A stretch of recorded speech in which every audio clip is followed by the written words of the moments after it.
이걸로 마이크 되죠? 예. 잘 들리네. 여러분, 제 강의 여기 계신 분들 중에 제 강의 들어본 적이 있으신 분 한번 손 한번 들어보세요. 굉장히 많네요. 제가 재료공학부 교수라는 걸 먼저 소개를 시켜드려야 되나 어쩌나 지금 걱정이 돼가지고 그랬는데 이렇게 들으신 분이 많다 그러니까 그럴 필요는 없는 것 같군요. 제가 옷을 좀 입고 하겠습니다, 오늘은.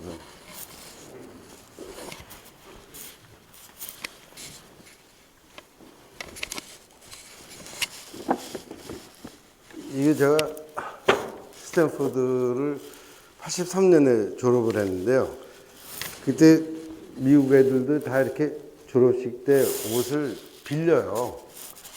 근데 난 촌놈이 돼가지고 한국에서 스탠포드 졸업한 게 너무 자랑스러워가지고 이거를 물경 300불이나 주고 샀어요.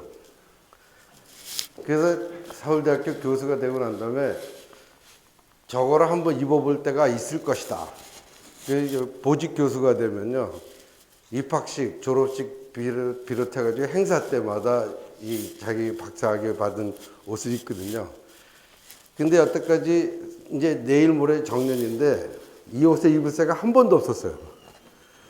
그래서 오늘 마지막 강의를 하면서 이거 한번 입고 강의를 해보자. 그래서 오늘 입고 나왔습니다. 오늘 제목이 좀 딱딱한 제목일 수 있는데요. 4차 산업혁명 자꾸 그러잖아요. 그러면 그 4차 산업혁명을 하면서 우리 재료공학 하는 사람들한테도 무슨 이 4차 산업혁명에 같이 동참할 수 있는 또 어떤 중요한 역할을 할 수 있는 그 무엇이 있을까 이렇게 궁금해 하시는 분이 많은 것 같아서 제목을 그렇게 잡았습니다. 1차 산업혁명은 1784년에 영국이 생산을 기계화한다는 개념으로 처음 시작됐고요. 2차 산업혁명은 1870년에 전기를 사용한 그 대량 생산, 이거를 위해서 이제 2차 산업혁명을 했고요. 3차 산업혁명은 1969년에 일어났는데, 그거는 정보화 또는 인터넷을 이용한 그 자동화 생산, 이것이 3차 산업혁명입니다. 그러면 4차 산업혁명은 뭐냐면 이 인공지능이에요. 인공지능을 이용해 가지고 어떤 산업적인 효과를 거두자는 건데, 특히 로봇 산업이라든가 생명과학의 그 주도적인 혁명을 일으키자고 하는 것이 4차 산업혁명입니다.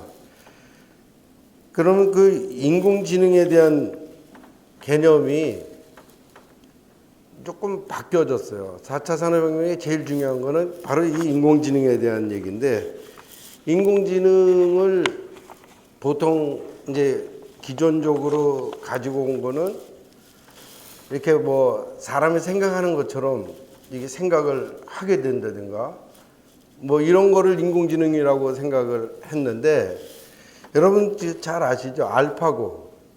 알파고하고 이세돌하고 그 바둑 시합했었잖아요. 그때 알파고가 이겼는데, 그 알파고가 한 7개월 전부터 이세돌의 바둑 15만 기보를 다 입력을 했답니다. 그래서 이세돌을 이기게 됐는데, 알파고가 바둑의 룰을 이해하거나 이래서 이긴 건 아니에요. 그냥 그 소위 빅데이터라고 해가지고 그 데이터를 전부 입력한 것에 의해서 이기게 된 거고요. 또 컴퓨터가 남녀를 구별하는 거는 불가능할 거라고 생각을 했어요. 제네틱하게 과학적으로 남성과 여성을 이해하지 못할 것이라고 했는데, 수백만 장의 그 남자에 대한 정보와 여자에 대한 정보를 다 입력을 해가지고 빅데이터를 만든 다음에는 어떤 상황에서도 남녀를 구별할 수 있게 되었다고 합니다. 그래서 그 빅데이터, 이게 바로 인공지능의 하드가 된 거고요. 이 인공지능에 의해서 4차 산업혁명이 일어나면 한 예를 들어서 이제 어떤 어린애가 레고가 자기 집을 레고로 만들고 싶다는 생각을 했다고 칩시다. 그러면 이 얘가 하는 일이 뭐냐면요. 레고 만드는 회사에다 전화를 겁니다. 그래서 자기 집 사진을 전송해주고 이 레고를 보내달라고 하면 그 레고 회사에서는 전화로 네가 가지고 있는 3D 프린터가 뭐냐 종류를 물어봐요. 그래서 무슨 종류다 그러면 자기 집을 지을 수 있는 레고만을 선택적으로 그 3D 프린터로 그냥 나오게 해요. 실질적으로 레고 회사에 가서 사가지고 집에 와서 짓는 것이 아니라 그냥 정기적인 비트만 왔다 갔다 함으로써 그 실질적인 물질이 전달받는 거죠. 그게 이제 4차 산업혁명의 핵심이라고 할 수 있습니다. 그렇다면 이제 빅데이터를 어떻게 구축하느냐가 관건이 될 텐데요. 이 빅데이터를 그 많은 데이터를 가지고 있으려면 슈퍼컴퓨터가 물론 필요하겠죠. 그 빅데이터를 구축하는 데에서 많은 사람들이 걱정을 많이 했어요. 그 데이터를 어느 세월에 그렇게 다 구축할 것이냐. 근데 여러분들 알파고 제로라는 게 나왔어요. 그 알파고 처음에 나온 거의 경우 이세돌하고 경쟁을 했다 그래서 이름을 알파고 리라고 부르고요. 그 후에 알파고 제로라는 게 나왔는데 이 알파고 제로는 자기가 기보를 제너레이션해요.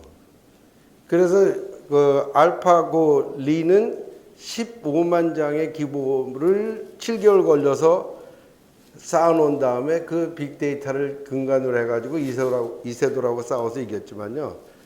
알파고 제로는 자기 자신이 빅데이터를 자기가 생산해내요.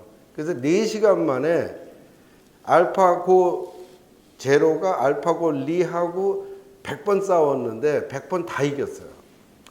그거를 데이터를 구축하는데 4시간밖에 안 걸렸다는 겁니다. 그리고 그거는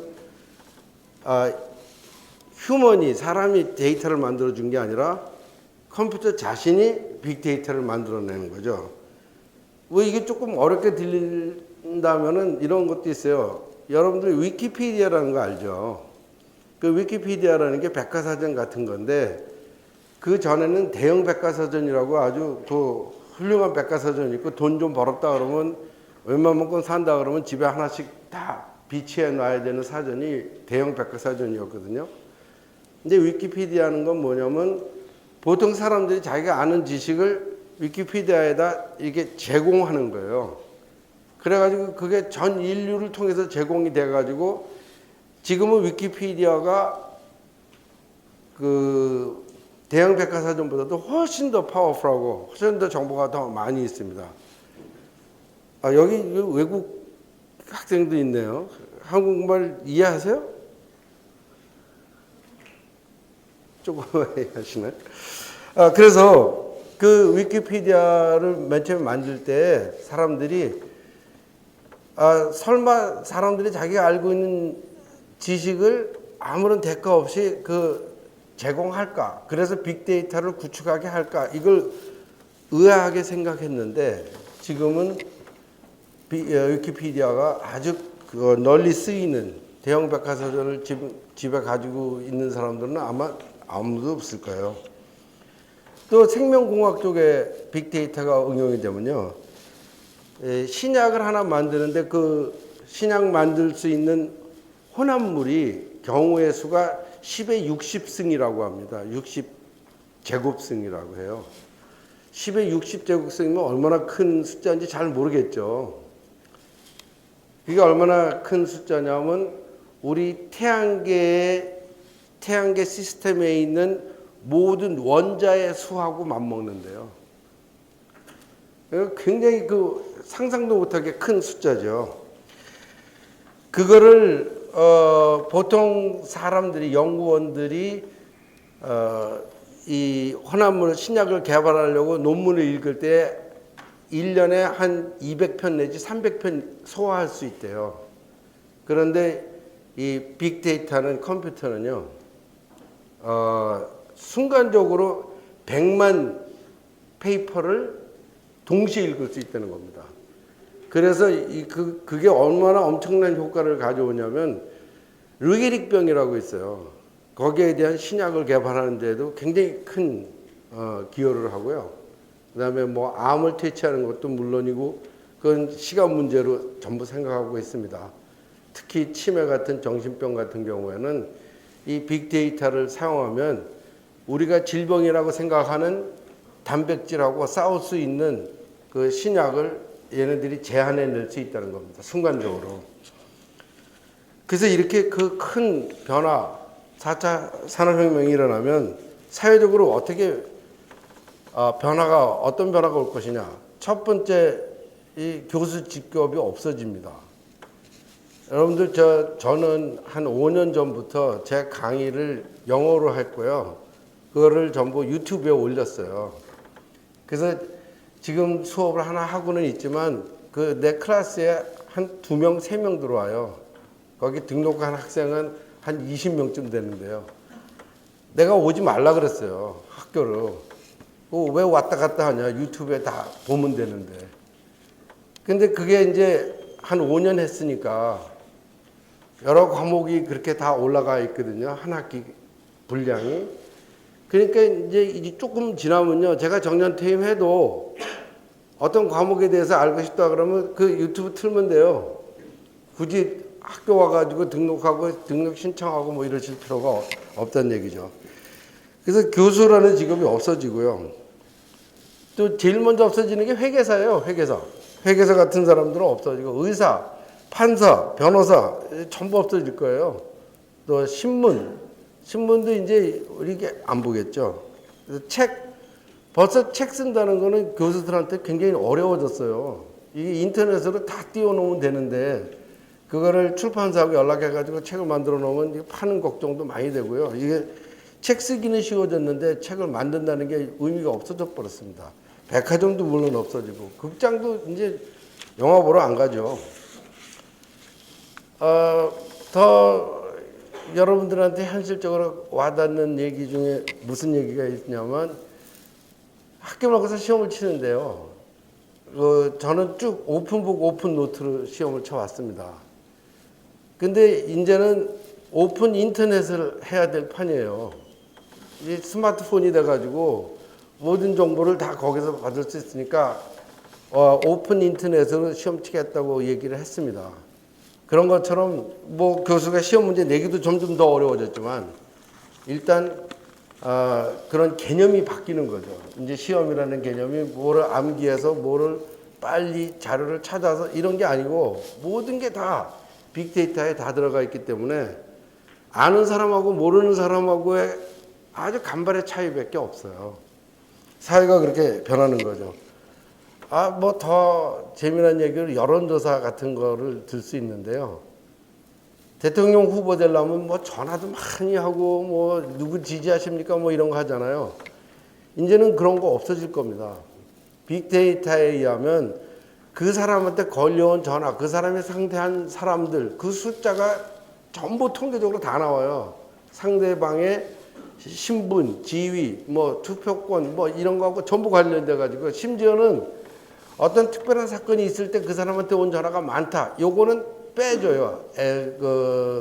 통계의 오차를 줄이기 위해서 뭐 이런 것까지도 가능하다고 합니다. 그러니까 세상이 많이 변해죠. 많이 변하게 되는 거죠. 그래서 교수가 없어진다는데 제가 먼저 정년하게 돼서 너무 다행이라고 생각합니다. 근데 문제점이 있어요. 어떤 문제점이 있냐면 빅데이터 구축이 이제 모든 것을 지배해요. 누가 더 큰 빅데이터를 가지고 있느냐. 생명과학 쪽은 지금 아주 난리가 났어요. 미국의 IBM이라든가 구글이든 물론이고요.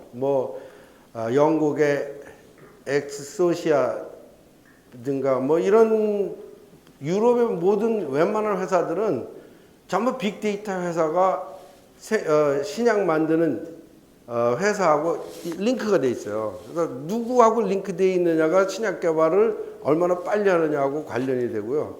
그렇다 보면 그 누가 보다 많은 빅데이터를 가지고 있느냐가 아주 관건이 되는 거죠. 그렇기 때문에 빅데이터를 구축하는 데 있어서는 지금 빅데이터를 가지고 있는 사람이 빅데이터를 더 많이 가질 수 있는 확률이 더 크거든요. 없는 사람보다. 그래서 부익부 빈익빈이 됩니다. 그래서 그 격차가 점점 더 커지는 것을 어떻게 할 수 없을 것 같고요. 또 이제 자율주행 여러분들 많이 들어서 알죠. 그다음에 로봇. 내 로봇이 딴 사람 로봇하고 길거리에서 싸워서 누구를 팼다. 그러면 그 법적인 책임을 어떻게 할 것이냐. 자율주행을 했을 때 자동차끼리 사고가 났다. 그러면 그 법적인 한계를 어떻게 잡을 것이냐. 이런 것들이 굉장히 복잡해집니다. 물론 국경도 사라지고요. 언어도 서로 다른 언어라고 배울 필요가 없어져요. 화폐도 글로벌 화폐가 생길 거고요. 그래서 지금 미국이 소위 세계 경찰 같은 나라잖아요. 경찰 같은 일을 한다고 그러는데 그런 세계 질서에 대한 것도 많이 변하게 됩니다. 그런데 빅데이터가 결코 어떤 사람들은 그걸 걱정하더라고요. 이거 혹시 컴퓨터한테 사람이 지배당하는 건 아니냐. 그런데 그렇게 크게 걱정할 거는 없다고 생각합니다. 왜냐하면 데이터는 데이터예요. 그래서 아무리 빅데이터라고 그래도 역시 데이터이기 때문에 왜 우리 이런 거 있잖아요. 난 너한테는 안 팔어. 넌 왠지 모르게 너 싫어. 이런 거 있잖아요. 그런 거는 아무리 큰 빅데이터도 감당을 할 수가 없어요. 그러니까 빅데이터 컴퓨터 세상이 될 거다. 이런 걸 너무 걱정하지 않으셔도 될 것 같습니다.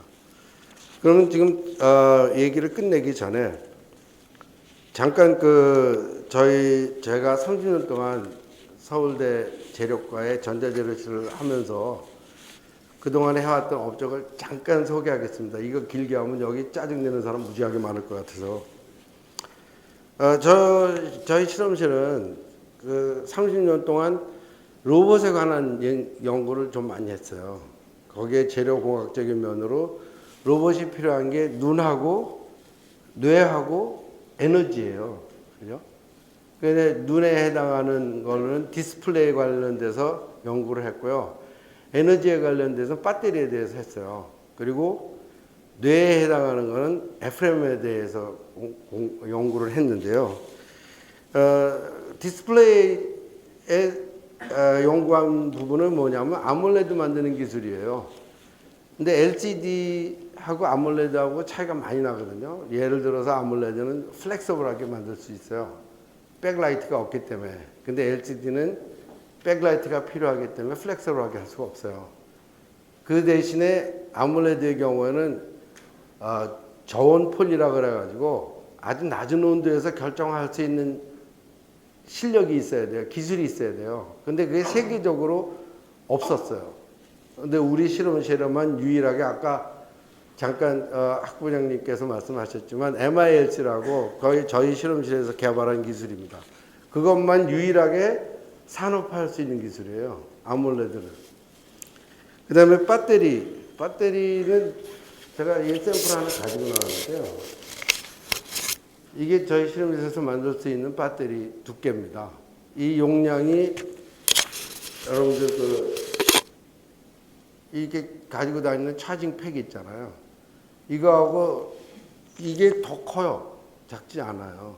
그런데 이렇게 작게 만들면 얇게 만드는 거죠. 얇게 만들면 어떤 장점이 있냐면 이 경우는 여러분들 따로 가지고 다녀야 되잖아요. 이렇게 핸드폰하고. 근데 이렇게 얇게 만들면 여러분 핸드폰 뒷면에서 이걸 포함시킬 수가 있습니다. 그러면 용량을 그냥 2배로 만들 수가 있게 되는 거죠. 근데 그거를 이제 전기 자동차라든가 전기 오토바이라든가 이런 데로 확장하면 그 확장할 수 있는 분야는 굉장히 크다고 하겠죠. 그 다음에 이제 그 메모리 분야에서 브레인에 해당하는, 뇌에 해당하는 메모리 분야는요. 여러분 이제 핸드폰으로 아래 한글 작성 못하죠. 엑셀 못 돌리잖아요. 여러분들 핸드폰으로. 그렇지만 우리 실험실에 개발한 FM을 장착하면요. 여러분들 핸드폰에서 문장을 쓸 수 있어요. 지금 여러분들 핸드폰에서 할 수 있는 거는 딴 데서 쓴 거를 전달 받아가지고 그 다음에 그거를 전달해 주는 거 이것밖에 못해요. 요새 뭐 조금 수정하는 이 프로그램이 나와가지고 억지로 돌리고는 있습니다만 우리가 개발한 FM을 사용하면요. 여러분들이 그냥 핸드폰에서 엑셀도 돌리고 엑셀도 작성하고 아래 한글도 돌리고 뭐 다 할 수 있습니다. 그런 획기적인 기술에 저희가 반대쪽으로 개발했습니다. 많이 했죠. 되게 이 정도 하면 막 박수 치더라고요. 여러분들 딴 교수님들이 너무 많이 하셨는지 하나도 놀라는 기색이 없네요. 좀 결론적으로 좀 말씀드릴까 합니다. 너무 일찍 끝낸다고 뭐 깎는 건 아니죠. 제가 1970년도쯤에 학교를 들어왔어요. 금속과에 들어왔을 때 제가 7일 학번이거든요. 1971. 여러분들 대다수가 그때는 태어나지도 않았을 때죠. 1971년도 7일 학번인데 그때 들어왔을 때는요. 계산기조차 휴대용이 없었어요. 줄자로 이렇게 해가지고 하는 계산기가 있었고 계산기라는 거는 그저 어떤 매점이나 이런 데 이렇게 쫙 잡아당기고 툭툭툭툭 치고 이런 게 계산기였지 그걸 뭐 가지고 댕긴다 이거는 상상도 못하던 때예요. 그런 때에 나 오늘 컴퓨터 집에다 두고 왔네 누가 그런다 그러면 미친놈이라고 했겠죠 당연히. 지금은 여러분들 컴퓨터 너 노트북 두고 왔다 다 그러잖아요. 근데 그게 1970년대입니다. 근데 그 다음에 10년 뒤 1980년대만 되면 타자기가 없어집니다. 컴퓨터 단말기로 다 처리를 해가지고 80년대 이전에만 해도 나 1분에 몇 타쳐 이게 자랑이었어요. 친구들 사이에. 근데 80년대 가지고 타자기가 없어져 버렸어요. 그보다 10년 후에는 어떻게 됐나 볼까요? 10년 후에는 이메일이 등장합니다. 그래서 편지 쓰거나 이러는 거가 우체국 가가지고 편지 쓰고 우표 붙이고 이런 짓을 하지 못했어요. 그게 1990년대, 10년 후입니다. 그보다 10년 후에는 어떻게 됐을까요? 핸드폰이 나왔어요. 그래서 뭐 전화기를 걸어다니면서 하는 거예요, 이제는. 집에 있는 전화기로 하는 게 아니고. 그보다 10년 후에 2010년도, 지금 2010년대죠. 지금 여러분 어떻습니까? 스마트폰이 있어요. 핸드폰뿐만이 아니라 핸드폰은 고작 해가지고 우리 보이스, 그 다음에 레터, 그 다음에 뭐 픽처, 무비 이런 거 전달하는 거였었잖아요. 근데 스티브 잡스가 어떻게 했습니까? 이거를 인터넷에 할 수 있는 걸 연결을 했어요. 그게 2010년도예요. 그 다음에 2020년도, 그거보다 10년 후, 이제부터는 미래입니다. 내년 2020년 되면은 얼마 안 남았잖아요. 그때부터는 틀림없이 자율주행이 가능해집니다. 그래서 기사가 없어질 거예요. 길거리에는 주인 없는 차가 막 돌아다녀요, 이제. 그거 아주 획기적인 시대가 되겠죠. 그보다 또 10년 후, 2030년대는요, 로봇이 빈부의 차를 결정합니다. 지금은 누가 좋은 차 타고 다닌다. 무슨 차, 벤츠 타고 다니냐, 에쿠스 타고 다니냐, 이런 걸로 빈부의 차를 얘기하고 그랬잖아요. 이제는 그렇지 않습니다. 2030년 되면 네 로봇은 뭐까지 하냐? 내 로봇은 뭐까지 한다. 난 로봇 몇 대 있다. 뭐 이런 걸로 빈부의 차가 결정이 돼요. 2040년도 볼까요? 오늘 내가 처음 서두에 여러분들한테 소개하려고 했었는데 잠깐 빼먹었는데 제가 오늘 초청한 사람이 있어요. 이 세미나장에. 저 맨 뒤에 박주인이라고 제 손녀딸이에요. 지금 6살인데 2030년 되면 제가 여러분들 나이 때쯤 됩니다. 제가 여러분들 자리에 앉아 있을 때에는요. 2040년대가 되면 쟤는 틀림없이 99.9999% 이상 그 달나라에 가서 여름 바캉스를 지냅니다. 2040년만. 이게 여러분들 지금 그 여름에 여름 방학 때 어디 가세요? 제주도 가세요? 그거는 우리 때였고 여러분 때는 지금 아마 뭐 몰디브 뭐 이런데 멋있는 데 가죠. 뭐 이태리 갔다 왔다, 인도 갔다 왔다 그러죠. 제 때 2040년 때면요. 이제 그렇게 여러분들이 가능하지 않다고 생각하는 달나라 가게 되는 거죠. 그러면 이게 다 4차 산업혁명 때문에 이루어지는 거거든요. 그 얘기를 끝내기 전에 여러분들이 머티리얼 사이언스 앤 엔지니어링, 그게 재료공학이라고 하죠. 여러분들 그 과에 들어오게 된 게 얼마나 다행인가, 내가 얼마나 멋있는 학과에 있는가를 잠깐 말씀드릴게요. 이 사이언스하고 엔지니어링으로 구별되어 있잖아요.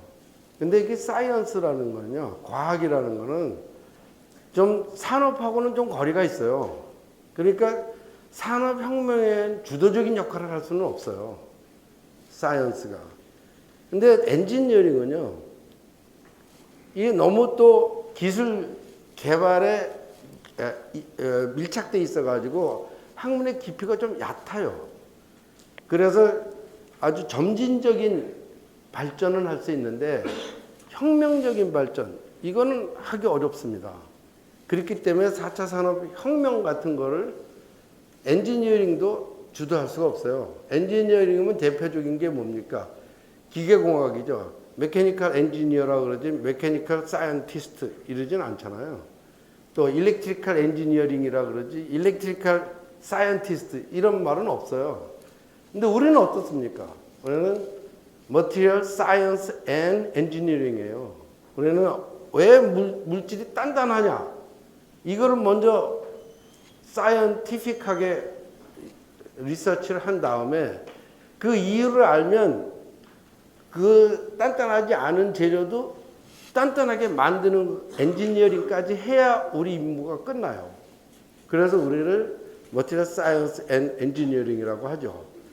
그러니까 Material Science and Engineering, 사이언스하고 엔지니어링이 합해져야만 어떤 혁명을 이룰 수가 있습니다. 산업혁명을 이룰 수가 있어요. 그래서 4차 산업혁명을 한다 그러면 다른 메케니컬 엔지니어링, 일렉트리컬 엔지니어링 이런 디파트먼트에 있는 학생들은 할 수가 없습니다. 또 피지시스트, 피지컬 디파트먼트, 피직스 디파트먼트나 케미스트리 이런 사람들은 너무 자기는 그냥 좋아서 하는 사람들이 그냥 뭐 왜 하냐고 물어보면 궁금해서 해. 이 이상의 대답을 가지고 있지 않은 사람들이기 때문에 산업혁명을 할 수는 없습니다. 여러분들 잠깐 자리에 일어나 주시겠어요? 잠깐 자리에 한번 일어나 보십시오. 제가 4차 산업혁명이 왜 중요한가를 얘기했죠. 우리 4차 산업혁명은 반드시 다가옵니다. 우리한테 닥쳐옵니다. 피할 수 없어요. 많은 사람들이 우리 나이에 있는 사람들도 마찬가지고 여러분들 중에서 그런 사람이 있을지 모르지만 나는 컴퓨터 안 해. 나는 뭐 카카오톡 안 해. 그러고서 살 수 있어. 이렇게 지낼 수 있어. 이런 사람들이 있어요. 그러나 4차 산업혁명이 다가오는 거는 어떻게 할 수가 없습니다. 이건 우리 일이고 저 내 딸 박주인 저 손녀에는 달나라로 가게 되거든요. 그러니까 그런데 그걸 할 수 있는 사람은 재료공학밖에 없어요. 놀랍게도 물리학자 못합니다. 너무 사이언티픽하기 때문에 사이언스이기 때문에 메케니컬 엔지니어 기계공학 전자공학 못합니다. 엔지니어예요. 맨날 돌아보면 뒷주머니에 누구 다니면서 나사만 보면 돌리려고 생각만 한다고요. 그걸 누가 합니까? 우리 머티리얼 사이언티스트밖에 안 돼요. 사이언스 엔지니어링 우리밖에 못해요. 그러니까 우리가 너무 행복한 사람도 아니에요? 그런 면에서 우리 다 같이 박수 한번 칩시다. 그걸로 끝낼게요. 감사합니다.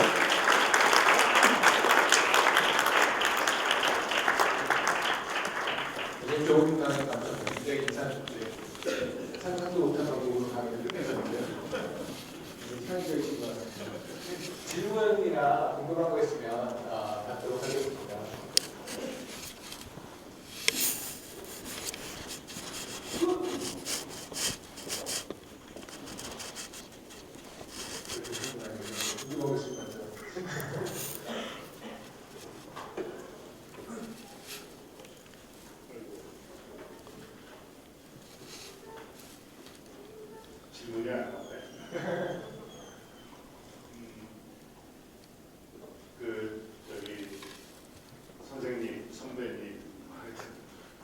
아, 그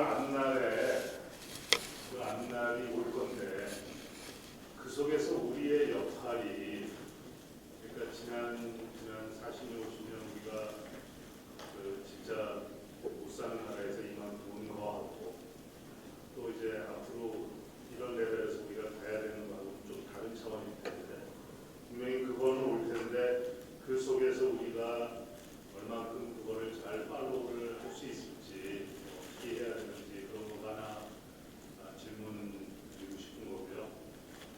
그다음에 오늘 어쨌든 거의 이제 뭐 마지막 강연이신데 행복하셨습니까? 질문을 드리겠습니다. 두 번째 질문한 거는 굉장히 대답하기 어려운 질문이고요. 너무 힘든 어려운 질문이고 처음에는 아무래도 여기 지금 후배 교수님들의 역할이 클 거라고 생각합니다. 그 학생들이 시대가 4차 산업혁명 속에 살아야 되는 아주 불행한 시대 속에서 이제 살 거거든요. 근데 이 사람들한테 4차 산업혁명을 주도하게 하고 주도하게 할 수 있도록 만들어 주실 수 있는 분은 여기 재료공학 교수님들밖에 없기 때문에 우리 국가적으로도 재료공학 교수님들한테 의존해야만 되기 때문에 여러분들 그 사명이 그만큼 크다고 할 수 있겠죠. 그렇지만 하여튼 나는 그 부담에서는 좀 벗어난 것 같아요. 또 다른 질문이야. 정말 30년 이상을 정말 서울대에 계시면서 평생 소개해 주신 교수님께 큰 감사드립니다. 큰 박수로 감사합니다.